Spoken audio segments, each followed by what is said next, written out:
Magandang umaga sa atin lahat, saan man panig ng buong mundo, mga nakikinig ngayon at nanonood. Atin naman pakinggan ang mabuting balita ng Panginoon ayon kay San Mateo. Noong panahon iyon, sinabi ni Jesus sa kanyang mga alagad, "Narinig ninyo na noong unay inuutos sa mga tao, huwag kang makikiapid. Ngunit ngayon sinabi ko sa inyo, ang sino man tumingin ng may mahalay na pagnanasa sa isang babae, sa isip niya'y nakikiapid na siya sa babaeng iyo.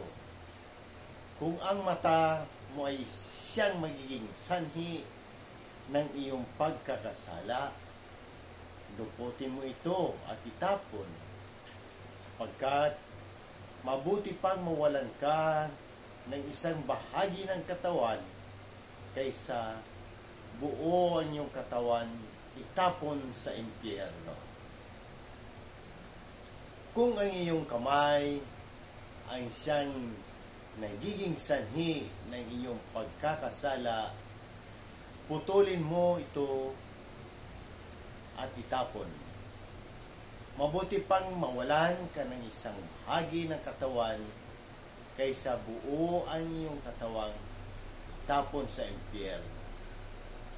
Sinabi rin naman, kapag pinahiwalay ng lalaki ang kanyang asawa, ito'y dapat niyang bigyan ng kasulatan ng paghihiwalay. Ngunit, ngayon sinabi ko sa inyo, kapag pinahiwalay ng isang lalaki ang kanyang asawa nang hindi naman ito nangangalunya at ito'y nag-asawang muli, ang lalaking iyo'y nagkasala. Itinulat niya ang kanyang asawa sa pangangalo niya.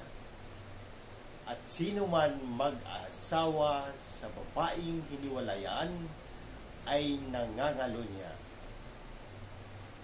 Ang mabuting balita ng Panginoon. Jesus Christ. Pagnilayan natin bilang Romano Katoliko, ang ebanghilyong ito mula sa Mateo ay bahagi ng sermon sa bundok ni Jesus, kung saan itunuro niya ang mas malalim na kahulugan ng batas ng Diyos.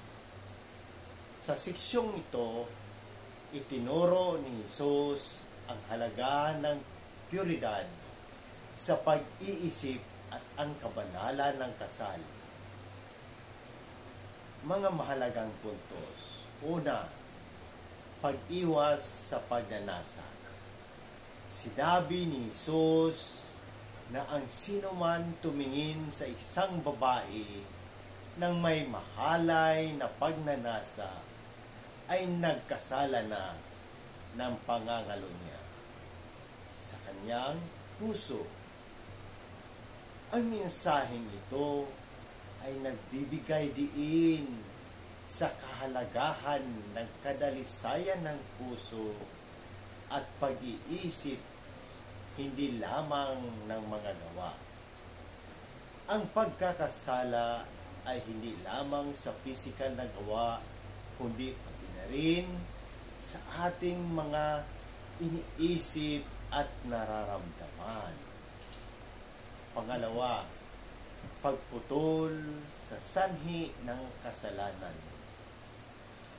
Ang utos ni Jesus na dukutin ang mga mata o putulin ang kamay kung ito ang sanhi ng pagkakasala ay isang matinding paraan ng pagpapahayag upang ipakita kung gaano kahalaga ang pag-iwas sa kasalanan. Hindi ibig sabihin na literal na gawain ito, kundi ito ay palaala na gawin ang lahat ng paraan upang maiwasan ang anumang sanhi ng pagkakasala. Pangatlo, katapatan sa kasal. Ang kasal ay itinuturing na isang banal na tipan sa pagitan ng mag-asawa. Ang paghihiwalay ay pinapayagan lamang sa kaso ng pangangalunya.